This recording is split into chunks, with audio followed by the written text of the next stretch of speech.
Hello everybody, welcome back to another video about Bittorrent token. What's the price changes occur in the BTT token. Let me show you guys. But before starting this video, please click the subscribe button for more news and updates videos about Bittorrent token. Guys, in this video I'm talking about the future plan of the Bittorrent token. What is the future plan? Is in the future the price of BTT token will pump or dump? Let me show you guys. Now guys, the currently price of the BTT token in the market is 0.004082 USD dollar. That is the live price today of the BTT token in the market.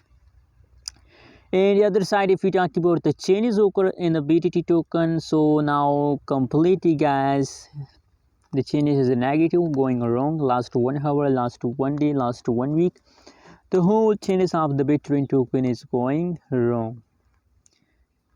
But you know what guys, that's not mean then you lose hope. No, don't lose hope. Everything will be okay. You have to just patience. A lot of people when they see us falls down, so they decide to sell. No.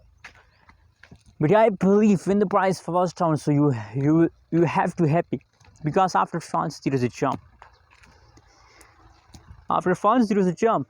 And now possibilities guys that the future the price of BTT token will pump, but you have to patience for the pump. Now guys, I believe that after 1 week falls, now they continue with this falls for 1 week, and after 1 week falls the price will again pump. What do you think about that? Just tell me in the comment box, and don't forget to subscribe channel for more news and updates.